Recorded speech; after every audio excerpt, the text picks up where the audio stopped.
Hey everyone, it's Miss Mac here with our second video of our extended time away from school.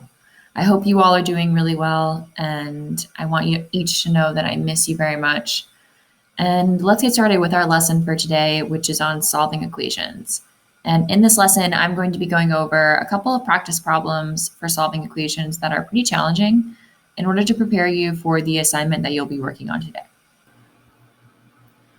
All right, so before we get started with the practice problem, I wanted to just briefly talk about what it means when we say we're going to solve for something or we're going to solve an equation. And what this really means is we are going to find the value of our variable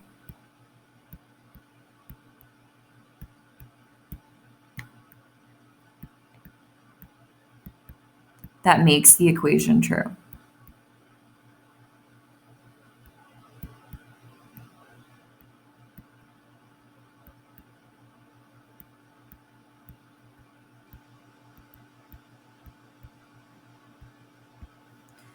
Okay, so unlike what we were doing yesterday, and remember yesterday that we were evaluating expressions. So unlike evaluating expressions, when we solve an equation, we don't know what the value of our variable is. And so what we mean by the value of our variable that makes the equation true is that whatever value we come up with, if we were to plug that value back in, it would make both sides of the equal sign be true. Or in other words, both sides of the equal sign would be equal to each other. They would be the exact same number. So when we're solving, we are looking for a value of something that we don't already know. And that's essentially why we call it a variable, because it's something that we don't already know and could be equal to many different things. Okay, so in this first example, we are asked, what is the solution to the following? So our solution will be the value that we get for x. The first thing I notice right away in this problem is that I have a number outside of my parentheses that is being multiplied, and that number is 1/3. So I will need to multiply 1/3 by x and by 12, or in other words, I will need to distribute. So let's do that first. I will have 1/3 times x, which is 1/3 x, minus, let's bring down the subtraction sign, minus 1/3 times 12, which is 12 over 3. And that's going to be equal to 2x plus 6. Okay, so let me simplify this 12 over 3 first. 12 divided by 3 is the whole number 4. So I have 4.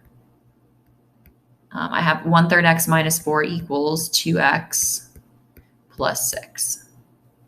Okay, so now is generally a time in the problem where I would ask you if you have any like terms.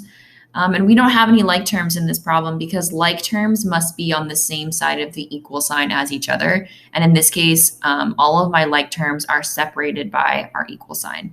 So at this point, I need to start using inverse operations.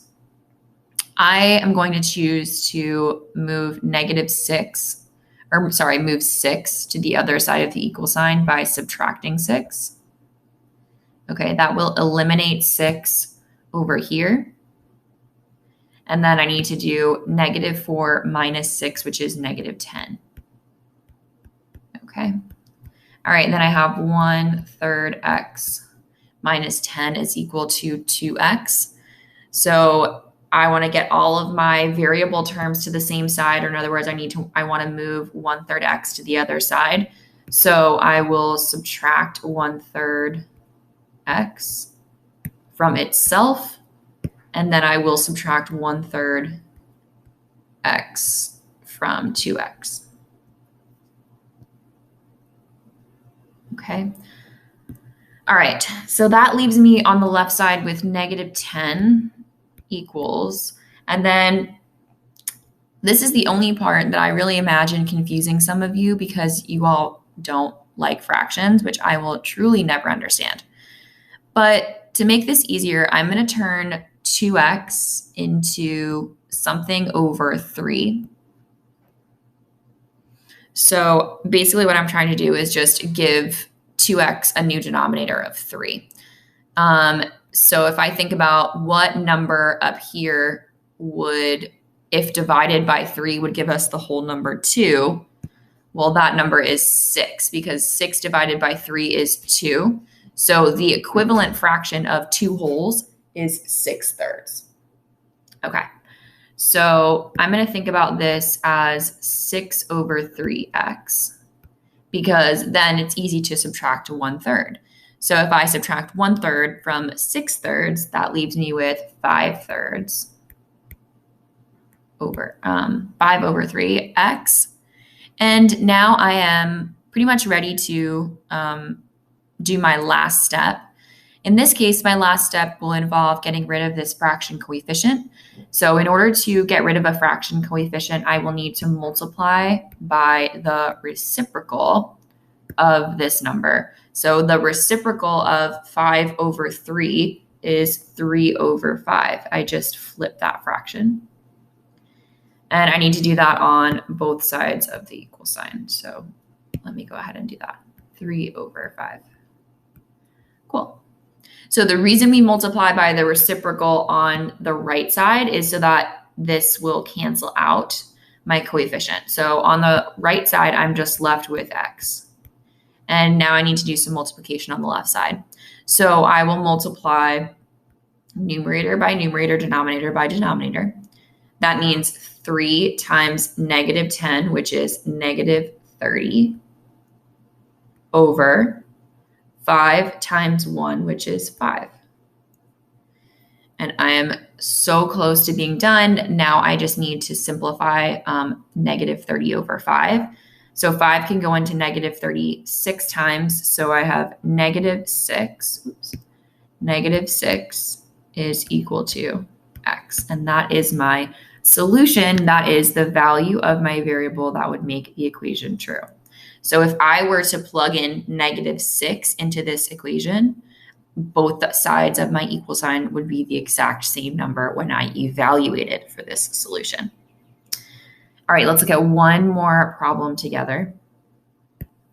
Okay, so this example says, what value of Q makes this equation true? And that's just like a really complicated SOL way of saying solve for X or solve for Q.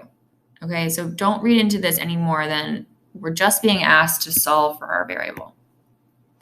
Okay, so when I have a problem set up like this, I hope that this will remind you of stuff you did last year in 7th grade where you had proportions, because this is essentially an opportunity for us to do the butterfly method or to cross multiply. Okay, so this looks really similar to a lot of the proportions that you did last year. So we will cross multiply.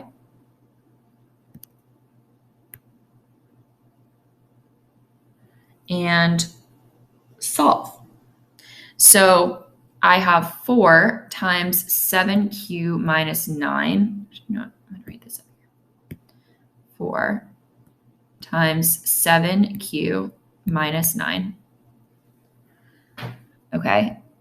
And I'm putting 7q minus 9 in parentheses because I need to multiply 4 by this whole thing. I don't want to multiply it by just 7q.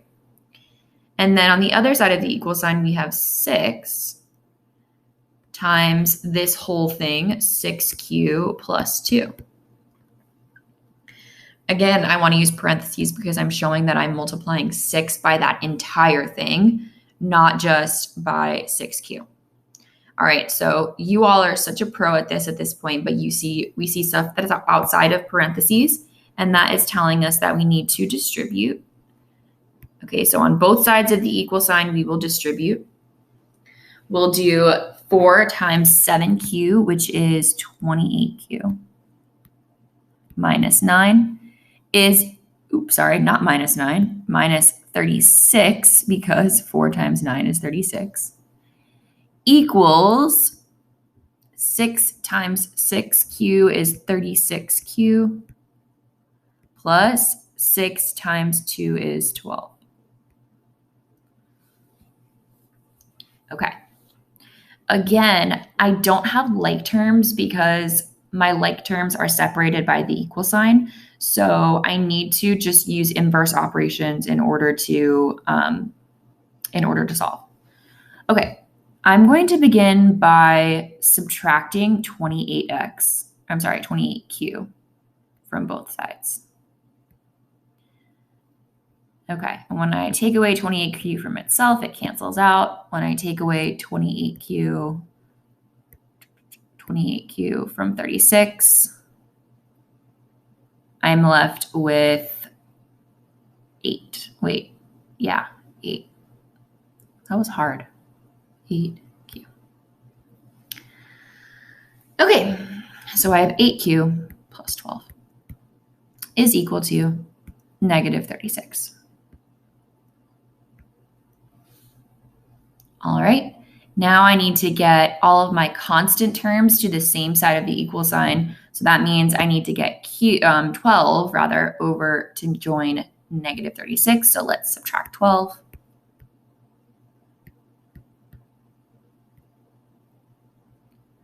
Okay, when I take away 12 from itself, it cancels out. That makes 0.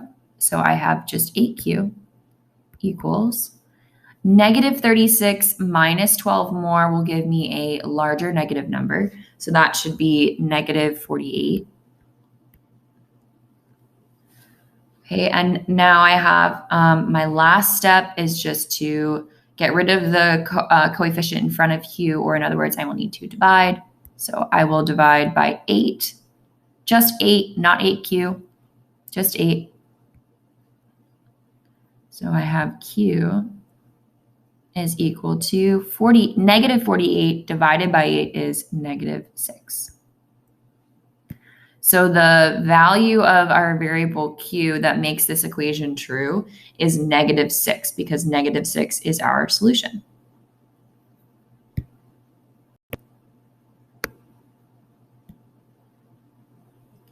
All right, everyone, I hope that was helpful. If you still have questions, please email me. For now, email is the best way to get in touch with me, but that might be changing soon. So stay tuned for all of our updates on Canvas, and don't forget to subscribe to our YouTube channel.